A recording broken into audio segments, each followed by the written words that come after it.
Muy buenas tardes, nosotros somos segundo A Economía CUN. Bueno, en esta parte nosotros vamos a hablar sobre un caso de economía abierta en el cual nosotros bajo diferentes indicadores económicos hemos hallado en una economía abierta posibles casos que se pueden asimilar en un país, ¿no? Entonces, en este caso, le voy a darle la intervención a mi compañero John Rodríguez para que él nos pueda explicar conceptualmente qué es una economía abierta. Bueno, buenas tardes. Yo le voy a dar un breve concepto sobre lo que es la economía abierta. Bueno, una economía abierta es toda aquella economía que realiza una interacción comercial con el exterior, es decir, compra y venta de bienes y servicios o activos financieros.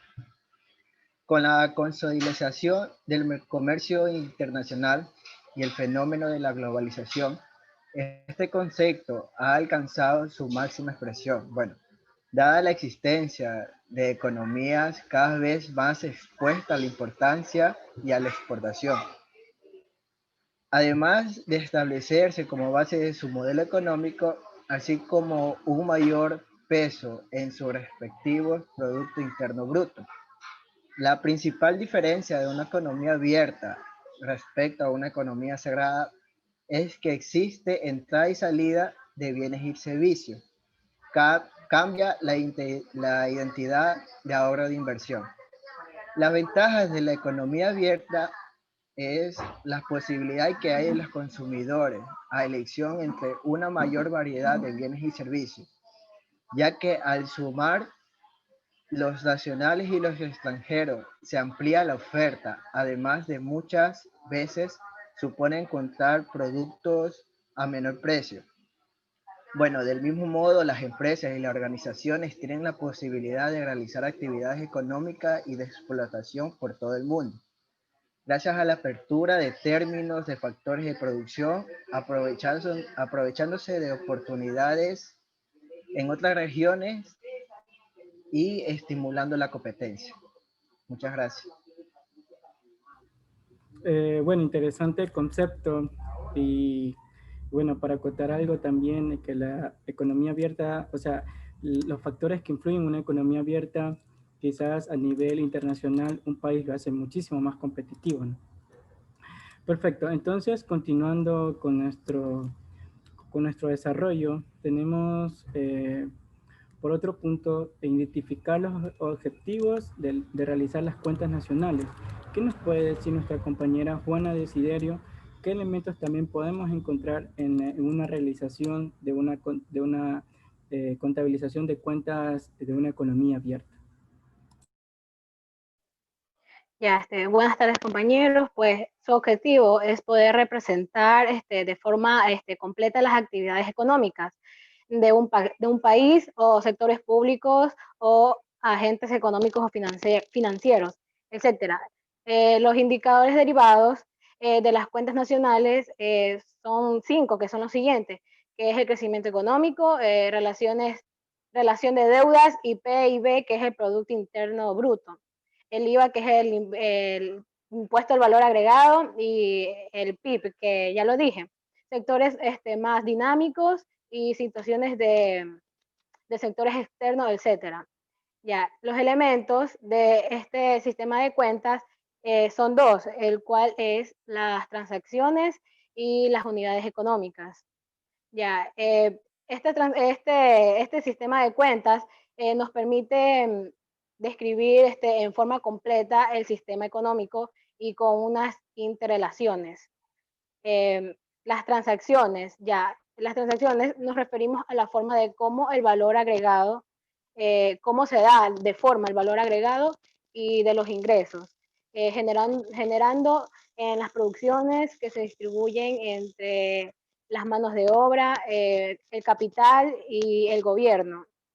En estos grupos también se los puede asociar con las remuneraciones de los asalariados, impuestos, subsidios y renta de propiedades, contribuciones, préstamos sociales o algunas otras transferencias corrientes.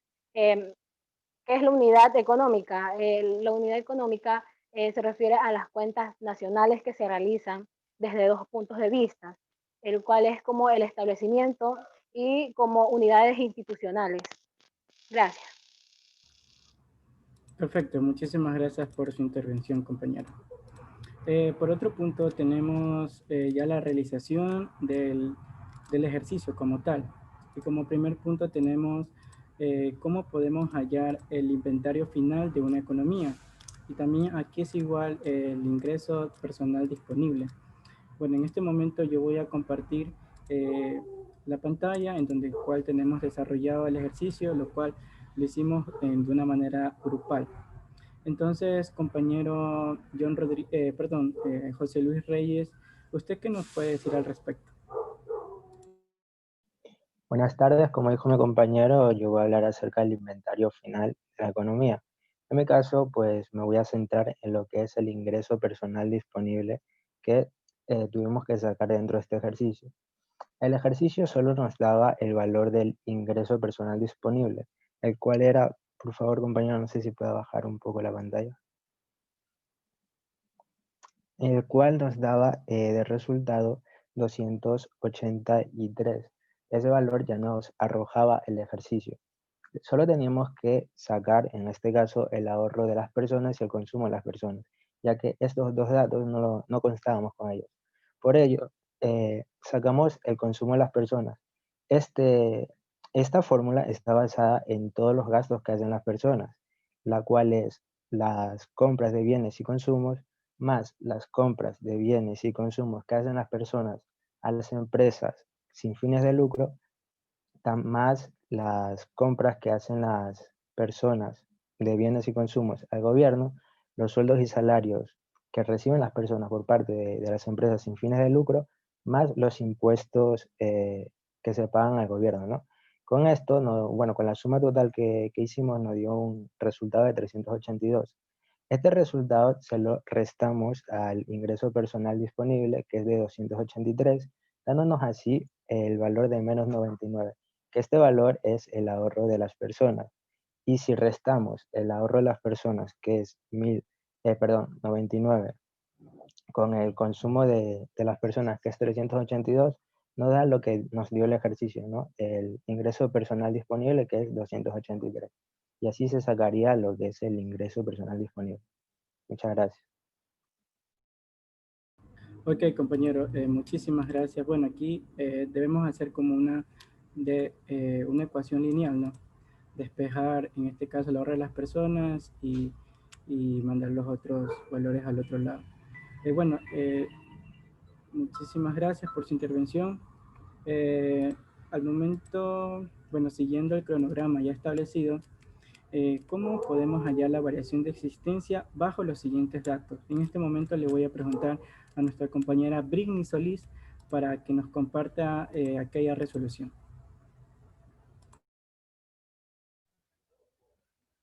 Buenas tardes. La variación de existencia no la tenemos, pero para encontrarla la podemos obtener desde el... ¿Puedes subir un poquito, compañero, por favor?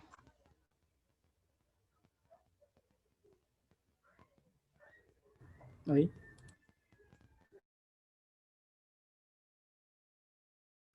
Ok. La variación de existencia tenemos que la inversión bruta tiene que ser igual al ahorro bruto. La inversión bruta, para encontrarla, tenemos la formación de los bienes, la formación de consumo, Flujo de bienes de más capital fijo. la variación de existencia. En este sí conocemos el valor.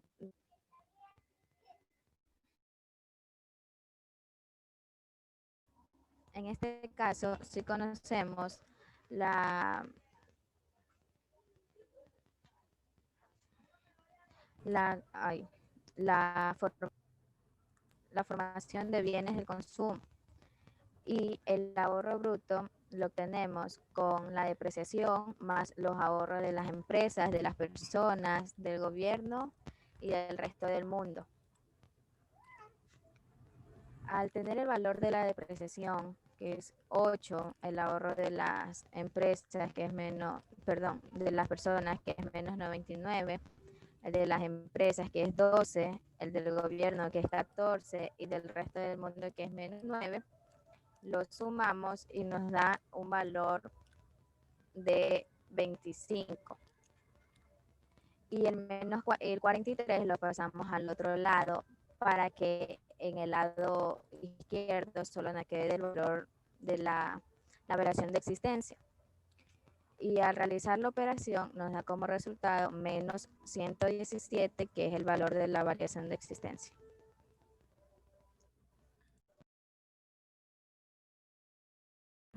Perfecto, compañera.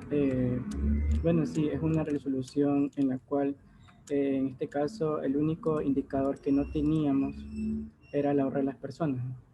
Entonces, y ya todos los datos que tenemos aquí nos da el ejercicio. Perdón, nos da las cuentas principales, ¿no?, del ejercicio. Bueno, entonces, por otro punto, otro punto que queremos tratar también y de una manera explicativa de hacerle llegar a usted la resolución de nuestro ejercicio, ¿no? Yo quiero preguntar cómo, en este caso, cómo sería ya la definición final o la resolución final del inventario final, valga la redundancia, ¿no? En este caso le quiero pedir a mi compañera Isabel Arriategui para que nos pueda ayudar explicándonos esa parte. Sí, ya, el inventario final es la cantidad de inventario que una compañía tiene en stock al final de su año fiscal. Está estrechamente relacionado con el costo final del inventario, que es la cantidad de dinero que se gastó para obtener estos productos en stock. La variación de existencia son las mercaderías que no se venden. El inventario inicial es el que representa el valor de existencia de mercancías. La fórmula de variación de existencia es inventario inicial menos inventario final. El valor de variación de existencia es igual a menos 117. El inventario inicial es igual a 14 y como no conocemos el valor del inventario final, pasamos el menos 117 al otro lado con el signo contrario, que quedaría como inventario final es igual a 14 más 117, que es igual a 131, que sería el valor del inventario final. Perfecto, compañera. Muchísimas gracias por su participación. En este caso, por otra parte, tenemos otro punto para nosotros calcular o hallar el saldo de las transferencias internacionales, ¿no? En este caso, le voy a pedir a mi compañera Karen Tiñe que nos ayude explicando los factores o los indicadores que tienen que resultan para poder hallar, en este caso, el saldo de transferencias internacionales. No sé si me puede ayudar mi compañera explicando cómo se resolvió este ejercicio. Muy buenas tardes con todos. Como lo dijo mi compañero, el punto que voy a explicar es el saldo de las transferencias internacionales. Ok, primeramente, cabe recalcar que el saldo de las transferencias internacionales forma parte de la balanza de pagos, lo cual la balanza de pagos es el equivalente al estado de resultados. Esto nos sirve para saber si tenemos pérdida o ganancia, o mejor dicho, si la nación tiene un superávit o un déficit. Ok, la balanza de pagos consta de 3 elementos, lo que es el saldo de la balanza comercial, el saldo de los bienes y servicios y el saldo de transferencias internacionales. Primeramente vamos a basarnos en el saldo de la balanza comercial. Este valor se lo obtiene restando las exportaciones menos las importaciones. Puede subir arriba, compañero, por favor. Esas cuentas las podemos obtener en las cuentas que nos da el ejercicio, es decir, la demanda externa con un valor de 184 y las importaciones de mercancías con un valor de 192. Al restarlo nos da un valor de menos 8. Ok. El segundo factor es el saldo de la balanza de bienes y servicios. Este se lo obtiene restando los servicios recibidos menos los servicios enviados. Pero si en este caso no tenemos esa cuenta para registrar, nos basamos en el YW, más conocido como el pago neto a factores externos. También en las cuentas tenemos ese valor. pero en este caso nos da el pago neto a factores productivos no residentes. Ok, este nos da un valor de 5, pero nosotros lo registramos con -5. ¿Por qué? Al decir no residentes, se refiere a que la nación emite el dinero hacia el resto del mundo. Ya. El saldo de transferencias internacionales no tenemos, pero el saldo de la balanza comercial sí lo tenemos en las cuentas brindadas por el ejercicio, la cual es un valor de 9. Al tener estos tres valores, vamos a despejar para tener el valor del saldo de las transferencias internacionales. Al despejarlo, también tenemos una multiplicación de signos. Y al realizar este ejercicio nos da un valor de 22, el cual es el resultado obtenido a este ítem. Perfecto, Gracias. compañera, muy bien. Bueno, nos quedó muy claro de lo que corresponde y los datos que implican para poder hallar los saldos en las transferencias internacionales. En este caso, voy a preguntar a mi compañero Marlon Conza que nos defina bajo conceptos ya establecidos y bajo conceptos ya estudiados dentro de la clase, aquí es igual la renta nacional y también el costo total, ¿no?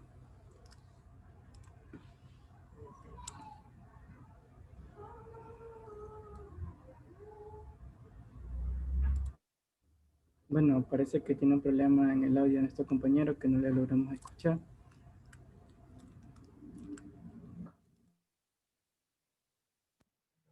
Aló. Sí, compañero, ahora sí. Ya, disculpe. Buenas tardes, compañero. Buenas tardes, compañera. Yo les voy a hablar sobre la renta nacional. La renta nacional es una magnitud económica que está compuesta por todos los ingresos que recibe todos los factores productivos nacionales durante un cierto año, descontando todos los bienes y servicios intermedios que se ha utilizado para producirlos, ¿no? Ya. Es una herramienta valiosa para analizar los resultados del proceso económico que concretamente mide la cantidad de bienes y servicios de los que están dispuestos en el país durante cierto año. La renta nacional nos permite medir desarrollo económico en un país, ya que sirve para conocer el progreso que permanece igual o retrocede, aprecia el aporte que realizan los distintos sectores en la actividad económica, también conoce en lo que forma se distribuyen los ingresos, ¿ya? En el costo total, bueno, el costo total es la sumatoria de todos los gastos de una empresa que son necesarios para llevar a cabo su economía. Esto independientemente de que se dependan o no del volumen de producción. Gracias. Ok, muchas gracias, compañero. Hay otra pregunta que quizás nos abre la duda de cómo podemos hallar la renta nacional bajo el método conocido. Y en este caso, nuestro compañero Luis Mejía está preparado para este tema. ¿Nos puede ayudar a compartir cómo fue el método que usted utilizó para hallar la renta nacional bajo un método conocido? Ok, muy buenas. Yo les voy a decir cómo calcular la renta nacional. Primero, lo que debemos saber para calcular la renta nacional es que esto es igual al Producto Nacional Neto a precio del productor. Y a su vez, esto es igual al Producto Interno Bruto, al precio del comprador, menos las depreciaciones y menos los derechos de importación, más el valor sea positivo o negativo de los factores externos. Y para calcular la renta nacional, lo primero que debemos hacer es encontrar el Producto Interno Bruto al precio del comprador. Esto requiere la suma del consumo total más las inversiones brutas y más las exportaciones netas. Aquí debemos saber primero cuánto equivale el consumo total, la cual debemos hallar. Primero debemos sumar el consumo de las personas más el consumo del gobierno. Realizando la suma de esto nos da un total de 592. Luego debemos identificar cuánto equivale la inversión bruta, la cual esto nos da un equivalente a menos 74. Y por tercer punto, identificar cuánto equivale las exportaciones netas, que esto es el saldo del balance comercial, que es menos 8. Entonces, el Producto Interno Bruto a precio de comprador es igual al consumo total, que es 592, más las inversiones brutas, que esto es menos 74, y más las exportaciones netas, que es menos 8. Realizando la suma de todo esto nos da 510, que equivale al Producto Interno Bruto al precio de comprador.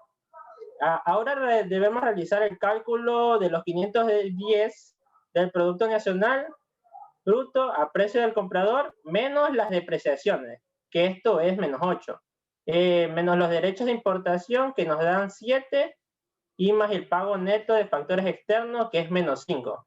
Realizando la siguiente operación nos da un total de 490, y esto pasaría a ser el total de la renta nacional. Gracias. Perfecto, muy bien su participación, compañero. Por otra parte, tendremos que identificar el gasto interno neto y también los factores que nos permiten hallar el mismo. Entonces, para esta parte, nuestro compañero Jaime Alvarios nos va a ayudar. Buenas tardes, compañeros y compañeras. Yo les voy a explicar sobre cómo hallar el gasto interno neto y también aquí es igual. El gasto interno neto, el precio del productor, es igual al Producto Interno Bruto, precio de comprador menos las depreciaciones, menos los derechos de importación.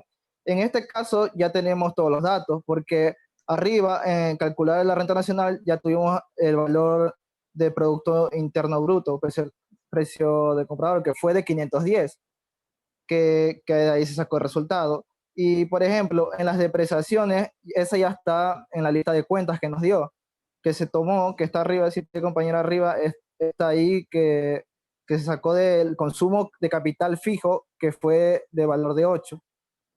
Y asimismo, también se sacaron los derechos de importación, que se sacó ahí mismo en la lista de cuentas, que el valor fue de 7.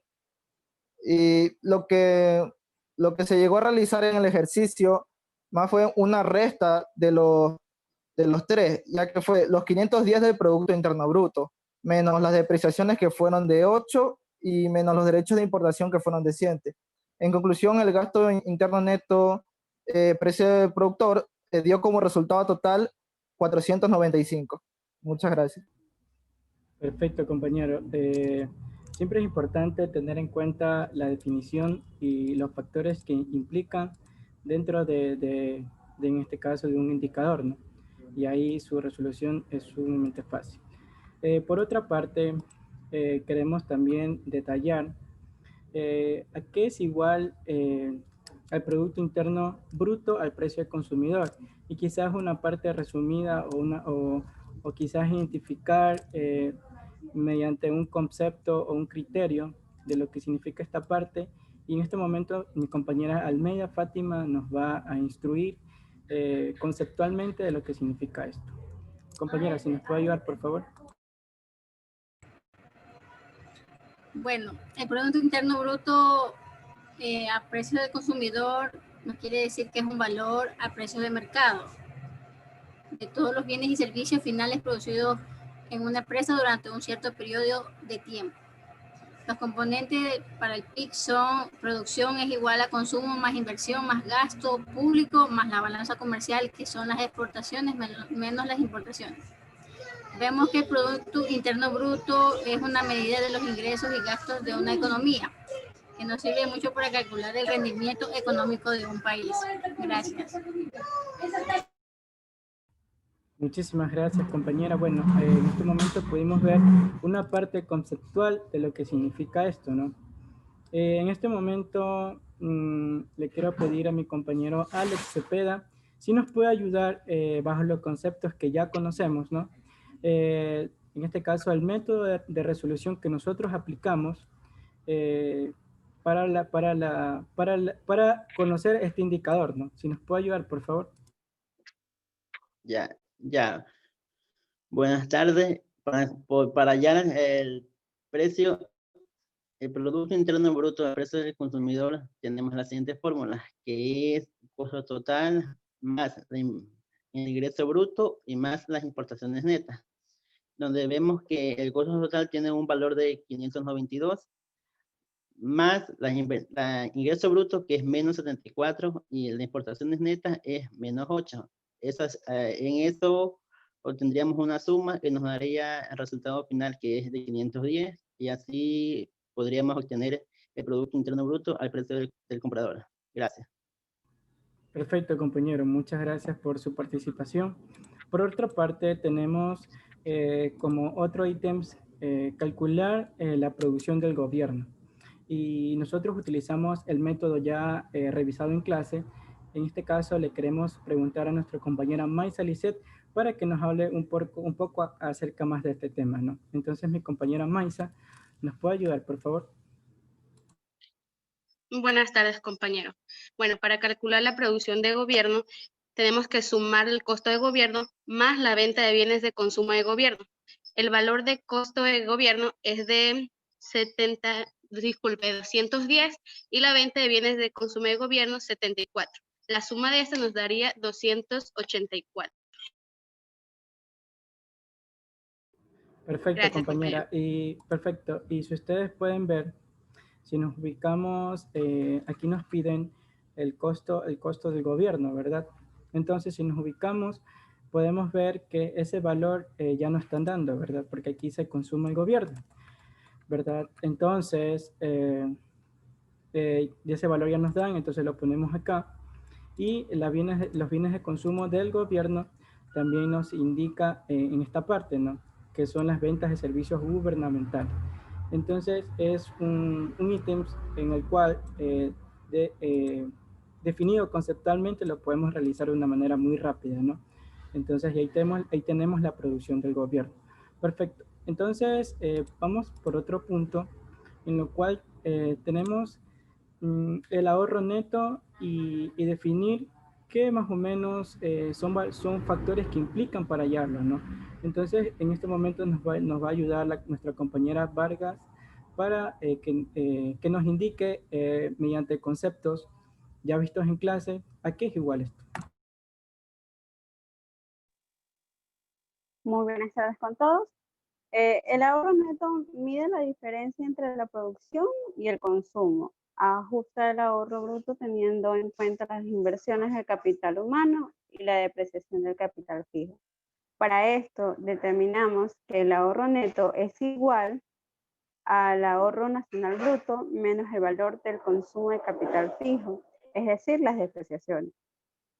Para sacar la resolución se hizo ahorro neto igual a menos 74, que es el ahorro bruto, que lo podemos ver en la parte de arriba. Compañero, ¿se puede subir? Que ya nos está dando el valor, que es menos 74, ya. Y el valor de depreciaciones también que tenemos en el listado de cuentas que nos está dando, ya. El valor de depreciación es 8, entonces es menos 74 menos 8 igual a menos 82. Gracias. Perfecto, compañera. Muchísimas gracias por su participación. Por otra parte, tenemos que hallar el ingreso nacional neto. En este caso, bueno, como el programa de Zoom nos brinda apenas solamente 45 minutos, entonces vamos a acelerar un poco más el proceso para poder llegar al tiempo estipulado, ¿no? Entonces, identifique a qué es igual el ahorro nacional neto, compañera José Nayeli. Bueno, buenas tardes, compañeros. El ingreso nacional neto, precio del productor, es igual al Producto Interno Bruto, precio del comprador, menos las depreciaciones y menos los derechos de importación. El Producto Interno Bruto, precio del comprador, es 510.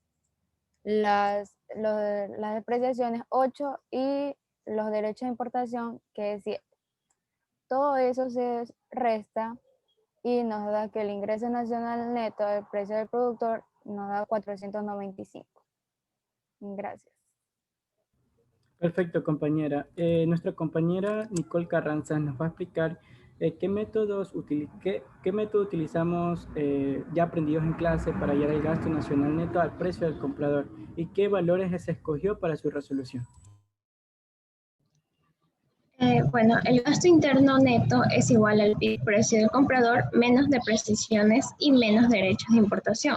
Como ya hemos hallado el PIB, precio del comprador, y también tenemos las depreciaciones que tienen el valor de 8, como está aquí en el libro, y los derechos de importación que tienen un valor de 7. Las depreciaciones y los derechos de importación ya están dados en los datos generales.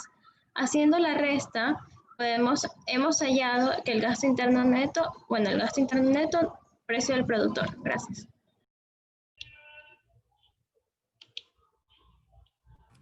Bueno, para aumentar o quizás para dejar un poquito claro, el gasto nacional tenemos que es igual al PIB, precio del comprador, más los pagos netos a factores externos, lo cual nos da el gasto nacional, ¿no?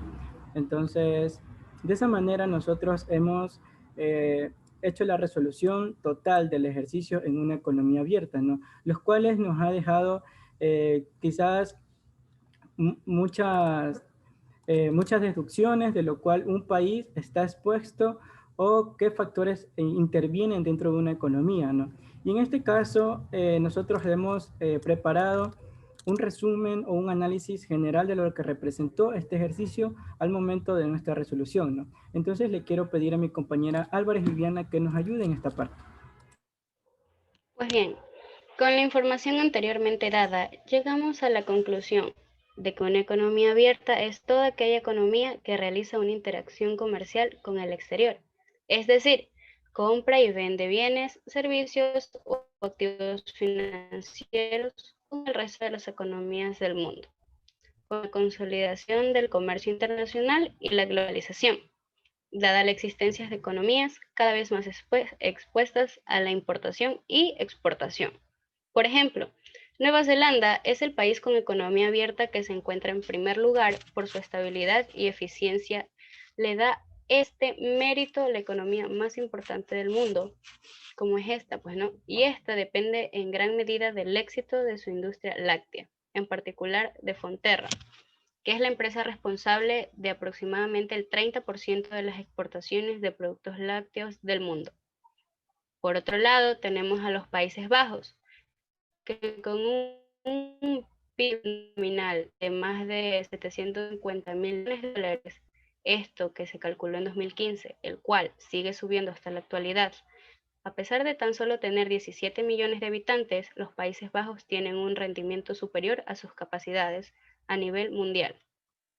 La principal diferencia de una economía abierta respecto a una economía cerrada es que al existir entrada y salida de bienes y servicios cambia la identidad de ahorro-inversión. En teoría económica, los análisis y estudios más básicos se realizan con supuestos de economías cerradas, siendo su objetivo el de conseguir una mayor simplicidad. Posteriormente es cuando se añaden los supuestos macroeconómicos y se valora el modelo de economía abierta, lo que nos ha llevado a clasificar cada rubro en su debida partida, obteniendo sus valores en las cuentas de ahorro bruto, información bruta de capital, saldo en cuentas corrientes, inventario final, producción de gobierno, entre otros que describimos anteriormente, dando a conocer que se logra un superávit. Perfecto, compañera. Le agradezco mucho por su intervención. Y sí, teniendo un país, una economía abierta dentro de sus políticas nacionales, ¿no? Permite que ese país sea más competitivo a nivel internacional y dentro de sus indicadores sean mucho más distintos, ¿no? En este caso pueden que haya muchísima más inversión dentro de un gobierno, muchísimas más oportunidades para las personas quienes buscan un modelo de crecimiento, ¿no? Dentro de sus posibilidades económicas y tal vez dentro de sus posibilidades de inversión, ¿no? Entonces, le agradezco mucho por haber visto este video. A nombre de mis compañeros, le deseamos que lo revise y que lo mire de una manera analítica y en la cual nosotros hemos podido comprender e interactuar con mis compañeros para la resolución, ¿no? De este ejercicio. Entonces, le damos muchas gracias y muchísimas gracias a mis compañeros también por haberse tomado el tiempo y que tengan una buena tarde. Pasen muy bien. Hasta luego.